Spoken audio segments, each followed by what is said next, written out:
प्यारे विद्यार्थियों, मैं डॉक्टर ज्योत्सना स्वर्णकार, सहायक आचार्य हिंदी, राजकीय महाविद्यालय रावतभाटा आप सभी का स्वागत करती हूँ। आज की क्लास में हम आकाश की छत उपन्यास की तात्विक समीक्षा पढ़ेंगे। संसार की कोई भी रचना सभी का एक विशिष्ट आधार होता है, उसके कुछ निश्चित सिद्धांत होते हैं। इसी नियम पर आधारित उपन्यास कला भी अपने तत्वों के आधार पर संवाद, देश काल, परिस्थिति आधार पर आश्रित रहती है। उपन्यास कला के तत्व कथानक तथा अथवा कथा वस्तु, पात्र, चरित्र, चित्रण, संवाद, देश काल, परिस्थिति, भाषा शैली तथा उद्देश्य इसके तत्व होते हैं। इनके आधार पर ही किसी उपन्यास की सार्थकता निरर्थकता की परीक्षा होती है। प्रस्तुत उपन्यास आकाश की छत की समीक्षा भी हम इन्हीं तत्वों के आधार पर करेंगे। पहला जो तत्व है वह है कथानक। कथानक की समीक्षा। उपन्यास की कथा कथानक या कथावस्तु कहलाती है। वह सामाजिक, धार्मिक अथवा राजनीतिक हो सकती है, काल्पनिक, मनोविश्लेषणात्मक ही हो सकती है। प्रस्तुत उपन्यास की कथा मनोविश्लेषणात्मक है।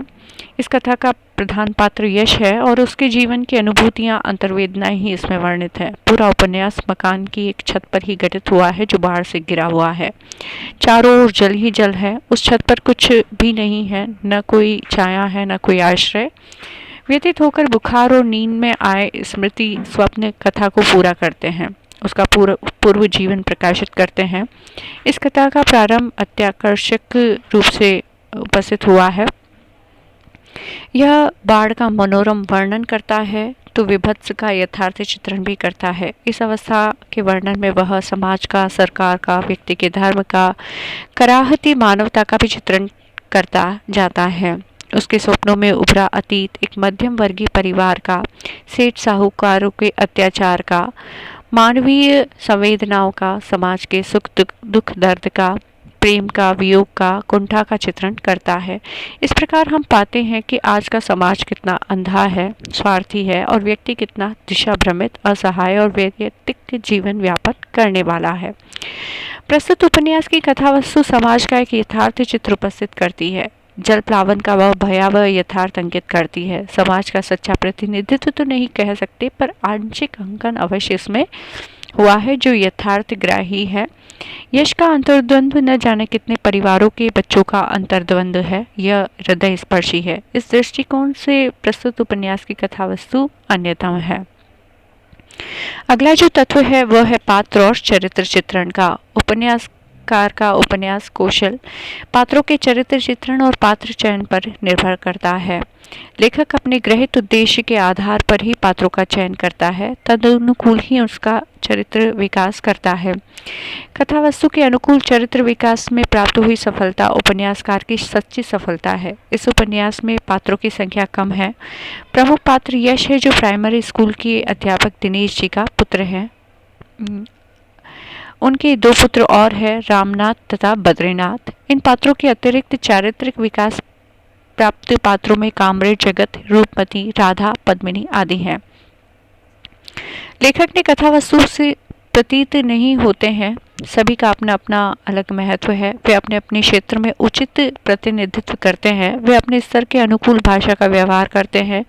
इस दृष्टि से प्रधान पात्र यश का होनहार बालक, अनाथ हो जाने से पीड़ित किशोर, महत्वाकांक्षी युवक है। रामनाथ निष्ठुर हृदय, अशिक्षित तथा अल्पशिक्षित, अवज्ञाकारी, हठी आदि उसके चरित्र की विशेषताएं हैं। इसी प्रकार बद्रीनाथ अक्खर स्वभाव वाला, अल्पशिक्षित, अन्याय का विरोध करने वाला, भातृवत्सल, साहसी तथा हित चिंतक है। कामरेड जगत साम्यवादी विचारधारा का भक्त है। वह इसका सर्वत्र प्रचार करना चाहता है। वह शीलवान, शिक्षित तथा परोपकारी है। स्त्री पात्रों में रूपमती सुंदरतापूर्ण, आकर्षक, न्यायवक्ता, कर्मठ, प्रेमिका तथा त्यागमयी है। राधा यश को चाहने वाली एक अन्यायी ठेकेदार की पुत्री है। पद्मिनी एक क्लर्क है जो यश का हृदय जीतने में सफल हो जाती है। इसके अतिरिक्त अन्य पात्र तो अपनी उपस्थिति मात्र की सूचना देकर चले गए हैं। उपन्यास में वर्णित पात्रों पात्र एवं उसके चरित्र चित्रण को देखकर ऐसा प्रतीत होता है कि पात्रों का चरित्र कथा वस्तु के सर्वथा अनुकूल है।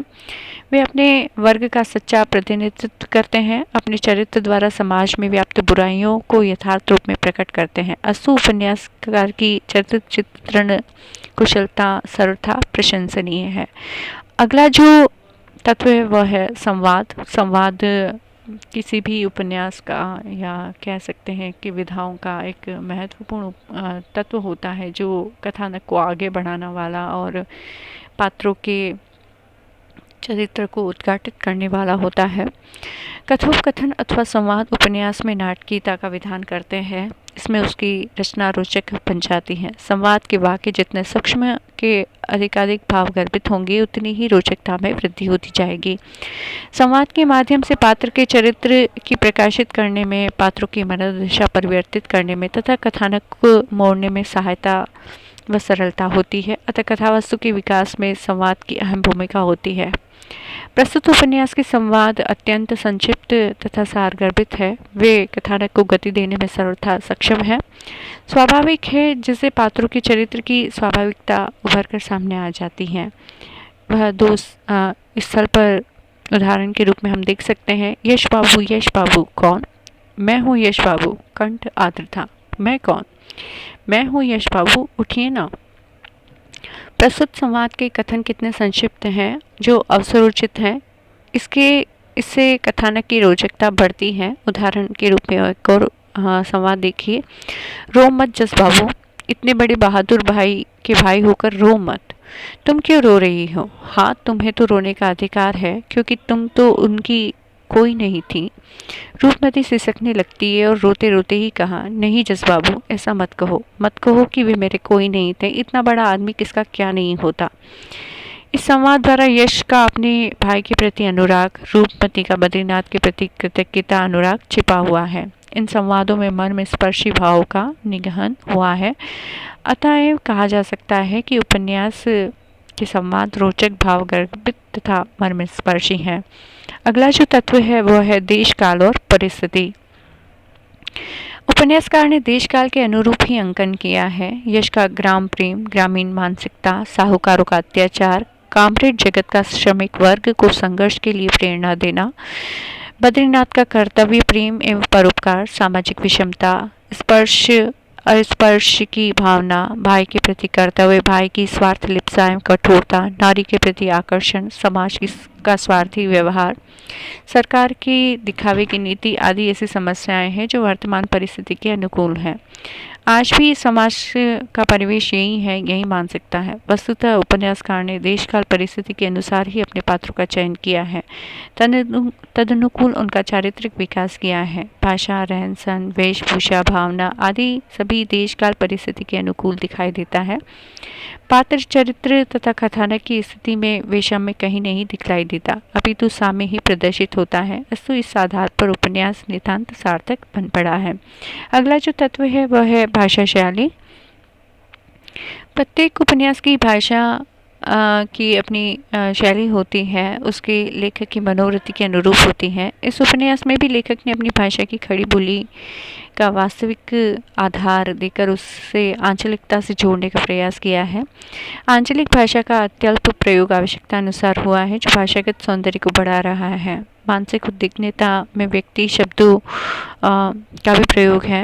उदाहरणार्थ एक अंश हम देख सकते हैं। आ गई हो मेरी अम्मा, बहुत अच्छा किया, लेकिन तुम्हारी जैसी माता है तो मैंने कलयुग में भी नहीं देखी। इतनी गंदगी, इतनी क्रूरता, इतनी विनाश लीला तो किसी भी माँ के आंचल में नहीं देखी। आ गई हो मेरी अम्मा, तो सुअर की तरह गली गली घूमकर गंदगी चाटो। यानी व्यक्तिगत शब्द आए हैं कि किस प्रकार पात्र जो है बाढ़ को गाली देता हुआ, इस माँ के रूप में प्रकारता हुआ उसे इस तरह से गंदगी भरे शब्दों का प्रयोग करता है। तो ये एक व्यक्तिगत भाषा है जिसका प्रयोग इस उपन्यास में हुआ है।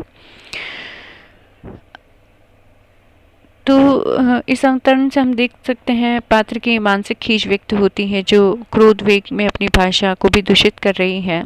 यही नहीं, उपन्यासकार ने कहीं कहीं लोकोक्तियों, मुहावरों, शाश्वत कथनों का भी प्रयोग किया है। जैसे पानी बीच मीन प्यासी, मोही सुन सुन आवे हंसी, अजगर के पेट में अजगर, तथा शायद आदमी सबसे पहले पेट की बात सोचता है। इन प्रयोग से भाषा का सौंदर्य भी बढ़ा है, भाव संप्रेषणीयता में भी अभिवृद्धि हुई है। कुल मिलाकर यदि देखा जाए तो प्रस्तुत उपन्यास की भाषा सरल, प्रवाहमयी तथा साधारण जन के लिए बोधगम्य है। उपन्यास की शैली पर यदि दृष्टिपात किया जाए तो ज्ञात होता है कि उपन्यासकार ने मनोविश्लेषणात्मक शैली अपनाई है, क्योंकि प्रधान पात्र यश का अंतर्द्वंद ही पूरे उपन्यास में छाया हुआ है। अंतर्वेदना, अंतरानुभूति ही सर्वत्र प्रधानतः सब जगह दिखाई देती है। पाठक का मन यश की ओर आसक्त होकर ही किंचित समाज का स्पर्श कर पाता है। अस्तु उपन्यासकार अपनी वांछित शैली के प्रयोग में सर्वथा कुशल सिद्ध हुए हैं। अगला जो तत्व है, महत्वपूर्ण तत्व है उद्देश्य। कोई भी रचना सर्वाधिक उसके उद्देश्य पर ही सफल असफल होती है। कोई भी रचना निरुद्देश्य नहीं होती। कारण यह है कि प्रकृति का नियम ही ऐसा है। प्रकृति का यह सिद्धांत है कि समस्त जड़ चेतन सृष्टि उद्देश्यपूर्ण है, जिससे वह पूरा करके अपनी सार्थकता सिद्ध करती है। ऐसी दशा में मानव की रचना निरुद्देश्य नहीं हो सकती। प्रस्तुत उपन्यास में उपन्यासकार मिश्र जी का भी एक उद्देश्य है, उन्होंने उसमें सफलता भी पाई है। मिश्र जी का उद्देश्य मानसिक वेदना का सामाजिक स्तर पर उद्घाटन करना, ये उनका उद्देश्य रहा है। उन्होंने अपने पात्र यश के माध्यम से वर्तमान समाज की सामाजिक दशा, राजनीतिक स्थिति, स्वार्थपरता का निरूपण किया है। इसमें वे सर्वथा सफल भी हुए हैं। उनके पात्र कामरेड जगत सेठ, रघुनाथ मल ठेकेदार, रामनाथ, बद्रीनाथ, निदेश जी, रूपमती, राधा, पद्मिनी आदि अपनी दशा द्वारा समाज की दशा को ही व्यक्त करते हैं। यह एक कस्बे अथवा शहर की कहानी नहीं, अपितु ग्रामीण अंचल और शहरी परिवेश का जीता जागता चित्र है। कुछ सामायिक समस्याएं भी उपस्थित की गई है, यथा प्रेम, नारी भावना, अस्पृश्यता आदि। अंततः निष्कर्ष के रूप में देखें तो उपन्यास तत्वों के आधार पर प्रस्तुत उपन्यास आकाश की छत एक सफल रचना सिद्ध होती है।